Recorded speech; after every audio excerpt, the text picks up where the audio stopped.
ಉಡಾಯಿಸೋ ಖಾರ ಬಣ್ಣ ರುಚಿಯನ್ನು ನೀಡುತ್ತದೆ. ಮೆಣಸಿನ ಪುಡಿ ಚಿಂದಿ ಉಡಾಯಿಸೋ ಖಾರ ಬಣ್ಣ ರುಚಿ.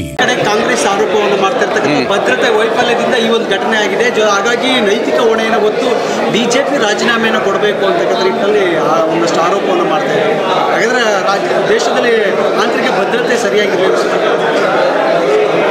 ಪಹಲ್ಗಾಮ್ ನಡೆದಿರ್ತಕ್ಕಂಥ ಘಟನೆ ಎಲ್ಲರಿಗೂ ಆ ಮಾಹಿತಿ ಇದೆ.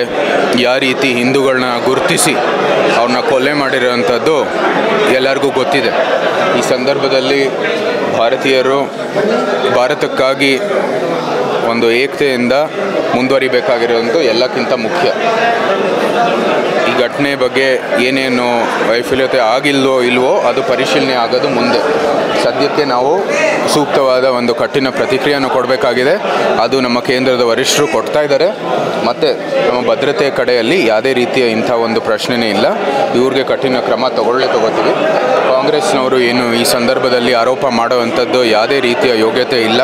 ಹಿಂದೆ ಭಾರತದಲ್ಲಿ ಅವರ ಆಳ್ವಿಕೆಯ ಸಮಯದಲ್ಲಿ ಯಾವ ರೀತಿಯ ಭಯೋತ್ಪಾದಕರಿಗೆ ಒಂದು ಸಂಪೂರ್ಣವಾಗಿ ಇಲ್ಲಿ ಭಾರತ ಒಂದು ಫ್ರೀ ಕಂಟ್ರಿಯಾಗಿ ಅವ್ರಿಗೆ ಒಂದು ಅವಕಾಶ ಇತ್ತು ಅಂತ ನಮ್ಮೆಲ್ಲರಿಗೂ ಗೊತ್ತಿದೆ.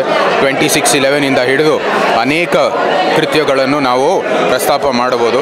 ಆದರೂ ಸಹ ನಾವು ಈ ಸಂದರ್ಭದಲ್ಲಿ ಭಾರತದ ಏಕತೆಗಾಗಿ ನಾವು ಎಲ್ಲರಲ್ಲೂ ಒಂದು ಆಲೋಚನೆ ಆ ಒಂದು ಚಿಂತನೆಯನ್ನು ಬರಬೇಕು ಅಂತ ನಾವು ಮನವಿ ಮಾಡ್ತೀವಿ. ಮತ್ತು ಮುಂದೆ ಬರುವಂಥದ್ದು ಏನು ಭವಿಷ್ಯದಲ್ಲಿ ಪರಿಶೀಲನೆ ಆಗಬೇಕು ಅದಾಗೇ ಆಗುತ್ತೆ. ಯಾವ ಸಾವಿನ ಮನೆಯಲ್ಲಿ ರಾಜಕೀಯ ಸಂಕಷ್ಟದಲ್ಲಿದೆ. ಈಗ ಪಹಲ್ಗಾಮ್ ದಾಳಿಯಲ್ಲಿ 26 ಜನ ಸತ್ತಿದ್ದಾರೆ. ಇದ್ರ ನಡುವೆ ಬಿಜೆಪಿ ಕಾಂಗ್ರೆಸ್ ರಾಜಕೀಯ ಮಾಡ್ತಾ ಇದೆ. ನಮ್ಮ ಪಕ್ಷದ ನಿಟ್ಟಿನಲ್ಲಿ ನಾವು ಕೇಂದ್ರದಲ್ಲಿ ಆಡಳಿತ ಪಕ್ಷ. ಈ ಘಟನೆಯನ್ನು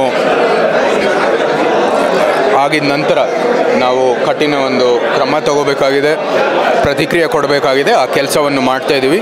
ಇದರಲ್ಲಿ ಯಾವುದೇ ರೀತಿಯ ರಾಜಕೀಯ ಇಲ್ಲ. ನಾವು ಎಲ್ಲರೂ ಹೇಳ್ತಾ ಇರೋದು ಭಾರತೀಯರಾಗಿ ನಾವೆಲ್ಲರೂ ಮುಂದುವರಿಬೇಕಂತ ಭಾರತಕ್ಕೋಸ್ಕರ.